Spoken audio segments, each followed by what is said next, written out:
All right, Shalom. First off, I want to give all praises to Yahweh, Bashem, Yahweh Shai, Bashem, Rakakwadash. Double honors to our apostles and elders of Great Millstone. And Shalom to all the Akim out there preaching his word in truth and sincerity. This is the brother Shamar coming back with another lesson. And, I'm just going to speak in the spirit through for this one is just start off with 2 Peter 2 and 3.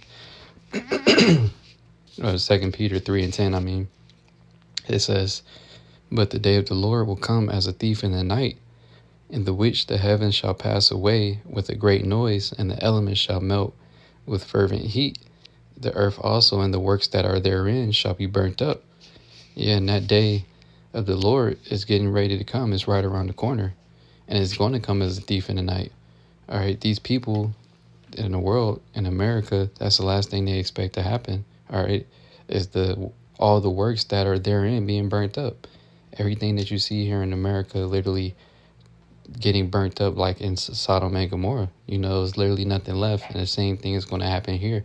All right, that's why the scriptures call this the spiritual Sodom and Egypt. And it's going to get even worse judgment, really. The scriptures tell us how this place isn't going to ever be inhabited again, man. All right. And the rest of our people, they still stuck in that American dream, thinking that this place is going to go on forever, when really it's not, man. And it's getting ready to get bad. If you see what's going on now, paying attention to the news, really since 2020, things haven't gotten any better. Supposedly, that was like, from compared to how it's about to be looking, this year going into next year as well. 2020 and 2021 was a blast compared to what you finna get ready to go through, because they saying that it's going to be rough for the people next year, even much worse than it was this year. Or people always hoping that next year is better, but it isn't getting better for you people, man. And ultimately, they put their trust here, and it's getting ready to be burnt up, man. Everything that you people want to work hard for, put all your faith and hope into, it's all getting ready to be destroyed, man. All right. Verse 11, it says, "Seeing then that all these things shall be dissolved, what manner of persons ought ye to be in all holy conversation and godliness?" And that's right, man. See, we're not like these people in the world, man. The rest of the 2/3 of our people, you Negroes, Latinos, and Native Americans, all right, y'all put your whole faith and hope inside the society, man. All right, but we don't. We know that this is all temporary. All right, like it says, seeing that all these things are about to shall be dissolved, what manner of person are you to be? All right, so you should be carrying yourself in a certain way, man. You should be doing certain things contrary to the ways that to the ways that these people in the world are. What's their main focus?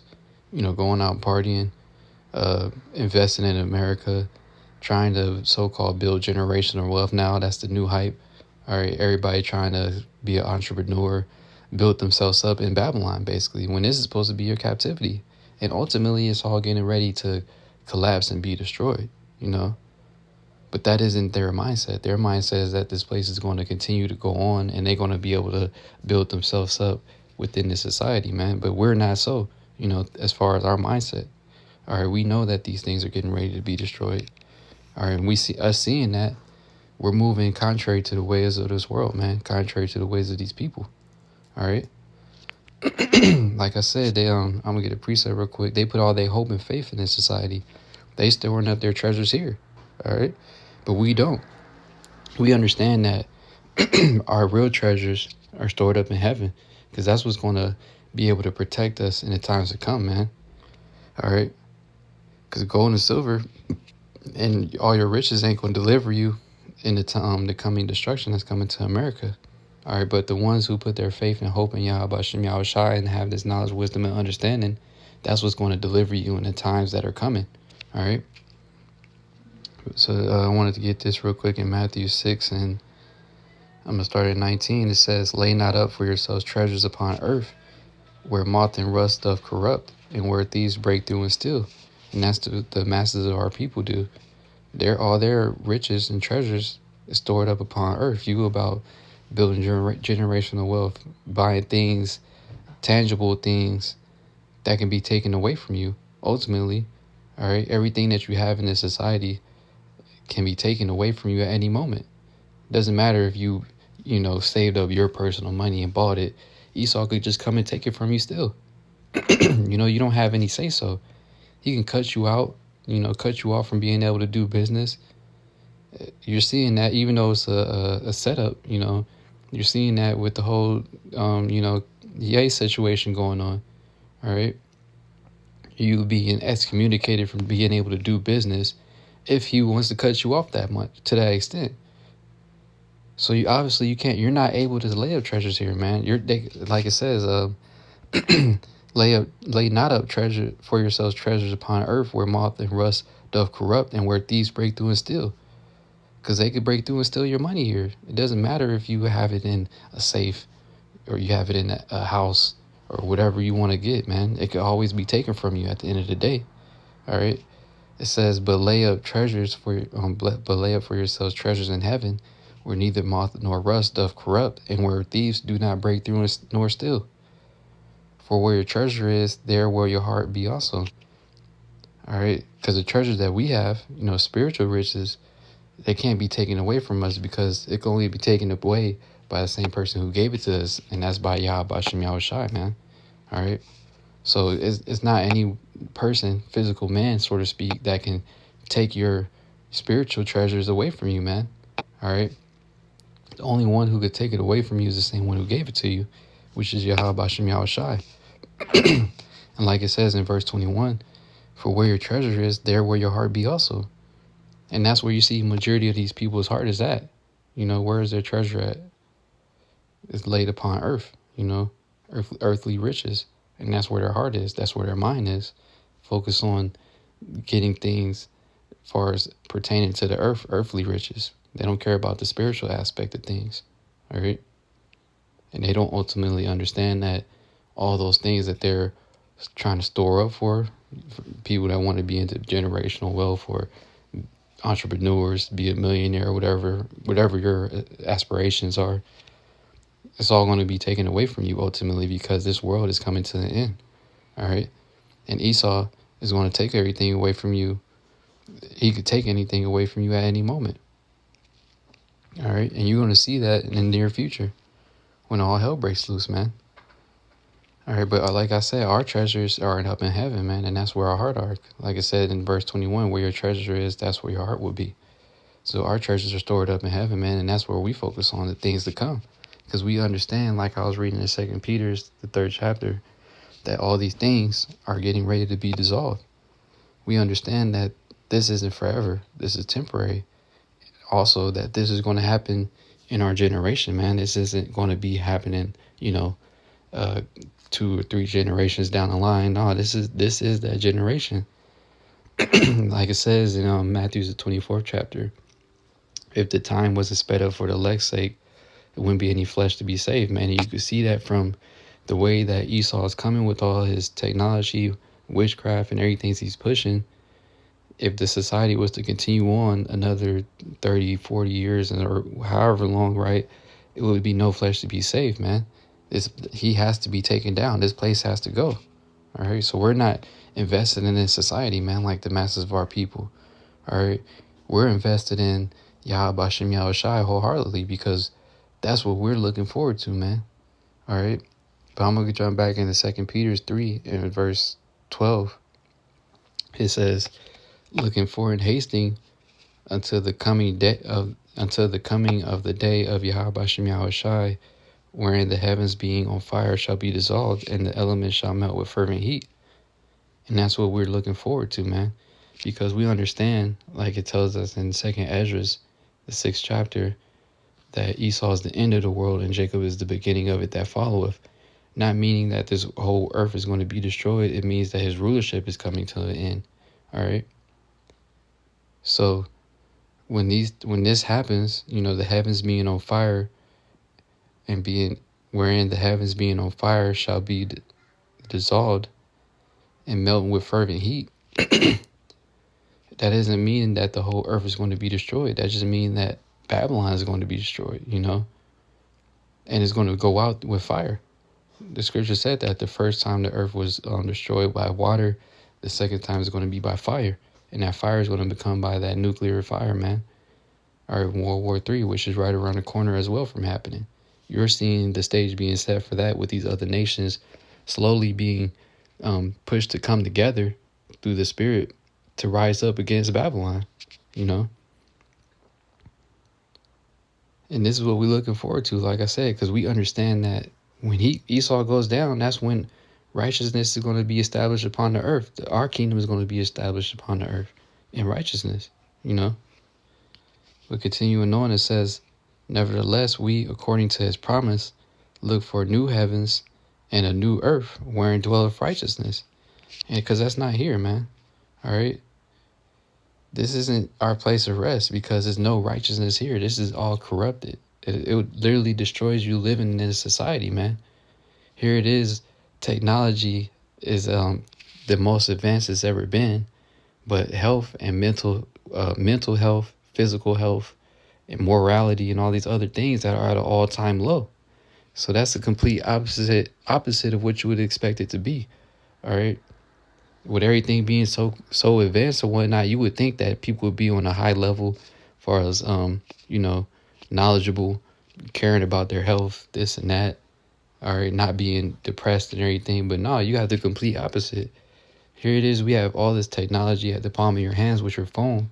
All right. You can look up all type of information and whatnot. But what do you have people doing? They looking up all type of folly, all type of madness. You have healthier options to choose with the food that you eat, but you choose the things that destroy you, just simply because they taste good. But that goes back to the person that's in power because he set it up so, like Job 9:24 says, the earth is given into the hand of the wicked. So he set it up to where you're just destroying yourself ultimately, man. That's why you can't ultimately, this ain't our rest, man. You can't. All we have to look forward to is a new heavens and a new earth wherein dwelleth righteousness, because here it's just a matter of time before you die, really. Most faster than others, And this is Micah 2:10. It says, arise ye and depart, for this is not your rest. And that doesn't mean to physically depart, all right? It means to spiritually depart, because ultimately when all hell breaks loose and everything, you're not going to be safe just because you're for people that want to try to leave America to escape the hell, just because you go to another country or whatever doesn't mean that you're going to be safe over there, man. Because it's going to be bad all over the world. Just like when the pandemic happened, it wasn't just here in America that got locked down. It was a global thing. So when the society collapsed, it's going to be a global economic collapse. It's not just going to be the American economy collapsing. No, it's going to be a global thing, man. All right. Just like the scriptures say, that our temptation to try the whole earth. So it's going to be hell breaking loose all over the earth, man. There's no escaping it. All right. The way that you escape it is by departing here spiritually. All right. And getting closer to Yahweh Shem Yahweh Shai to be delivered from the said perils that are on the way here. All right. But continuing on, it says, for this is not your rest, because it is polluted. It shall destroy you even with the sword destruction. And our people are trying to make it their rest here, man. Like I said, now all of a sudden the new thing is people being entrepreneurs, trying to build businesses, build things for their family generations, this and that. But you're doing it at the end when everything's about to be destroyed. Little do you know. But that's our people. They're trying to make this their rest when it's not, man. Because it's polluted. Because at the end of the day, you can try to do whatever you want to do, but as far as building yourself up, thinking that you made it, this and that, but you don't have any power. You don't have any control. And everything could literally be stripped away from you at any moment. Like I said, Esau, he could freeze all your assets. Now all your money is tied up in the bank, and now what? You're done. And ultimately when this collapse and everything happened, that money doesn't matter. It's not going to save you. Like I was reading earlier in Matthews, the riches upon earth, everything that's here upon earth that the people strive for can be taken from you. But the riches that are in heaven, it can't be taken, And that's what's going to actually deliver you when that's going to be actually able to save you when you need it, in the times to come. All right. Let me see if I finished this. Yeah, I finished that. So I'm going to wrap it up on this. Isaiah 33:6. This Isaiah 33:6. It says, "And wisdom and knowledge shall be the stability of thy times and strength of salvation." This is what's going to get you through the times that are coming, man. Because if you think that riches and money or having a home is going to keep you stable when the economic collapse happens, okay, you got a house, car, this and that, everything you aspire for in life, right? But then when the collapse happens, what is that going to do for you?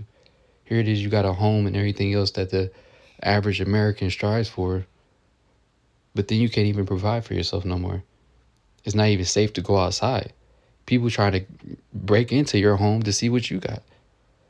So all that is for naught at the end of the day, man. It's all going to be taken away from you, and it's all going to ultimately be burnt up, like I read earlier in 2 Peter, the 3rd chapter. All right. But what's not going to be taken from you is this knowledge, wisdom, and understanding, man. All right. And this is what's going to keep you stable. Because having a home and all that wealth and money and all that, when the time comes, all right, the time of Jacob's trouble, that isn't going to save you. That isn't going to help you make it through the time of Jacob's trouble, the hour of temptation, man. All right, what is going to help you make it through that is this knowledge, wisdom, and understanding. All right, from the spirit of Yahweh Hashem Yahushai. But continuing on, it says, "And wisdom and knowledge shall be the stability of thy times and strength of salvation, for the fear of the Lord is his treasure." And that's the beginning of wisdom, man, fearing the Lord, man. All right, so this is the ultimate way of being delivered from the said perils coming to Babylon, man, by you putting on the whole armor, like it says in Ephesians, the 6th chapter, man. It's knowledge, wisdom, and understanding. Storing up your riches in heaven. Preparing yourself for the times to come. Because we know that these things are going to be burnt away and done away with. So ultimately, we're just preparing ourselves, building ourselves up in the spirit, the inward man, getting ourselves ready for the times to come. Because we understand that it's going to be hard times, man. The scriptures tell us that. Times as such as never before. And it's been hard times on the earth, period, throughout the history. Yet this is going to be worse than all of those other occasions that were looked at as the worst times in history, man. So you can only imagine how things are going to get. Yet, like the scriptures say, man, this is going to keep us stable in those times while everybody else is fearful, losing their mind and losing it in general. All right. We understand what's going on because we have that knowledge and understanding, man. The scriptures, it told us of the things that were going to come to pass prior to them happening. All right. Hey, so with that, I'm going to wrap up and give our praises again to Yahweh, Ba'ashem, Yahushai, Ba'ashem, Rakak Wadash. Double honors to our apostles and elders, a great millstone. And Shalom, Tada Akim out there, preaching his word in truth and sincerity. Shalom.